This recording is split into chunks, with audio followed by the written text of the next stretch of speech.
We'll see. That's the one there, ring support sprue. So I grab that one, select ring to sprue, I'll grab that one, enter. Enter. That's me ready to print effectively. So that's the first one. So where did you click together? 3D printing down? Okay. That's what I'm doing. So we are So do you go to tools first? tools. Another video. The second row down next to mesh repair is 3D printing. When you click on that, at the very bottom, Yep, yep. the 3D printing bar thing appears, and there's a few different options in there you can have a wee play with to automate the supporting of things, or to certainly make it easier. The fourth one along is ring support sprue. Click that, select ring, enter. And it just automatically generates a little sprue thing. There's another couple of poly surfaces. You could create them yourself in Rhino. It's just an oval thing and another kind of funny shape thing. But it automatically makes them the same width as the ring and things, and it's slick and it'll work every time. How do you fancy with your new ring chopping that sprue off once it's cast in metal? Oh, it's horrendous because I had to do it to that It's ring. a bit chunky. It will definitely cast. You'll not have any problems casting that thing. Look at the size of it. But that's a lot of metal to pick up and chop off and file up and so on. So there's nothing to stop you nipping that in a bit. To something like that. If you think it's going to be okay, it may or may not be. The problems, if we want to support this one, where do you think the problem may be? In like that, in that room. Whereabouts in that model? Where you're going up at the top, see when you get beyond the halfway line and you've got it curving over that way? Yeah. So we're specifically looking at bits that are horizontal or close So to you can horizontal. put a super going from Yep. bottom to So top? we're in this area here, but we're also in this area here now. Oh. If I had left that, on. If I leave it like that kind of thing, this part here that's a bit of an angle, so that's okay. If I narrow this down, which makes it easier for me to cast, this bit here starts to look a bit horizontal. Okay. Not badly, but a little bit. So you need to change the angle as well as to put Well, no, remember that's the angle I've left exposed. It's because I've decided to put that in there, to narrow that down, to make sure, to allow me once it's cast, to chop that off and dress that up in silver or gold really easily. That is, so that would be ideal for printing because it takes out that whole area, but what a nightmare from a casting point of view and real light back at the bench stuff. That is probably okay for casting, but not so good for printing. So we could try and put in some of these little supports in here. So these are the automated generating supports that will allow us to do something kind of like that, perhaps. What do we think of the position of those just now? I moved that first one a bit nearer because that's where you've got the angle Absolutely. going round there, so move that there. That needs to be kind of And there. the second one a little bit closer than, and then Absolutely. the other one can be a bit further away because you've Well, got I that think- angle's okay. I think I would have that one there. Yeah. And we might have one more there, perhaps. So you need to do the same in the other side, no? I can mirror these across. Yeah. That's fine. But in actual fact, that would work. That does work and everything else. What we don't want to leave is horizontal or something close to horizontal parts on a model that are unsupported because they don't complete. So we may have a problem up here as well, particularly that little region here, and there's an automated thing there, which brings up that immediately, which is quite nice. So you can take that up quite far to there, and it then pops out some little fingers, and we can do this kind of thing here. Which one was this button that you selected together? Actually, I'll show you. The last one? That might do something like that, which might be quite quick and suitable and easy, and everything else, and puts little fingers of support under there. That was required. That's that one. It's like a little steering wheel support ring. That will automatically generate the top part and the lower part in here. Looking at that, however, that can be problematic. You know, that generates, this is a quirk within the software, that generates from a position right there, and that wee part there can be problematic, I have found. Because depending on the shape of your shank, that can leave a space under the support and above the shank. So you have to take that down. That fails printing, believe it or not. That damn thing. The print gets to there, and then nothing goes there, therefore nothing goes there, and nothing goes there. Everything above it is unsupported.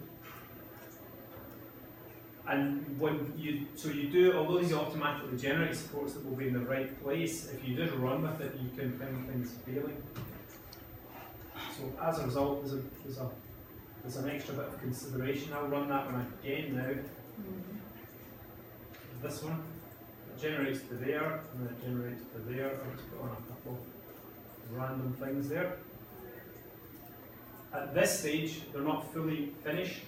And see these little targets still around? These little targets are mobile, and I can move them around. I think that one should be there, and I think that one should be a bit over there. Very nice, allows me to move them, there's a little drift. This one here, I would like to grab that one and pull that down a bit. Everything. And potentially even that, something would drag up a wee bit, maybe play about with that slightly. Then you go enter, and that's us done. That's how you get a little bend to them sometimes. It seems quite nice and feeling. It doesn't make any difference, so it's still full well supported. And do you have to do again the other side, or is that Yeah, absolutely. Yeah. You could either do all of the stuff on one side, and then these will select separately and mirror them across, or do them all at the same time, whatever you fancy. For whatever's quicker. So please look out for that one. That's really good and useful and things, but it can leave a space underneath it, and then it just fails at print stage, which is just marvellous. That's something I've just come across. The other thing is, instead of this approach here, which may not always be suitable, and that's when instead of doing that, it's sometimes beneficial. Because what we need is continuity. That's the important thing to consider here. We need continuity. So if I just did a wee curve from, say, there across to there, up to there, for example, I'll stick that in the red there so you can see it. So I've got a wee curve from there to there, and then I've got an arc across that, and then snap, end snap, end snap, arc, there.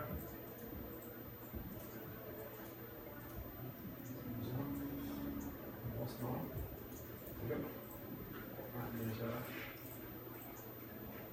if I join those together and then just extrude them out, both sides by just a little bit, 0.2, enter.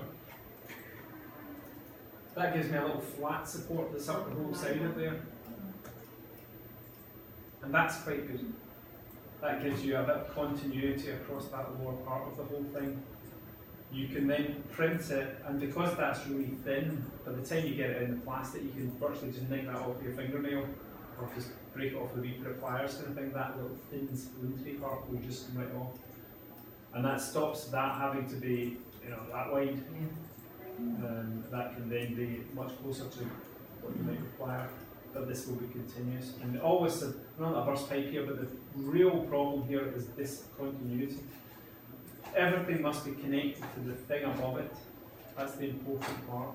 If something's not connected to the thing above it, then you don't expect anything at all to form below that point. So if this is a bit woolly and wobbly across here, the chances are everything from then on in is going to be a bit woolly and wobbly. We've lost continuity. So we might find there's kind of holes appearing in this part of the thing because we don't have full continuity.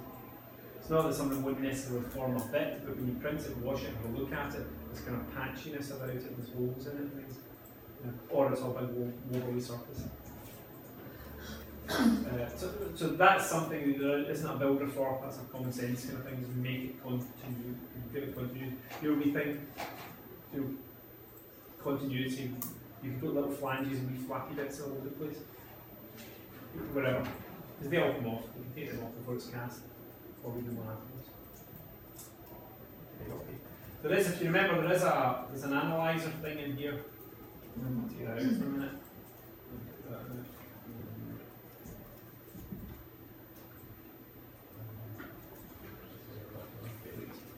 Um,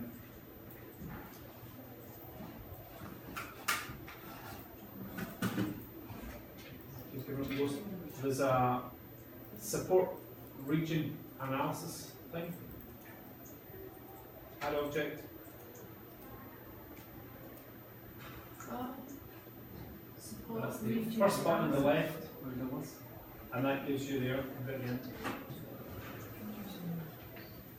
So I want to analyze a particular object.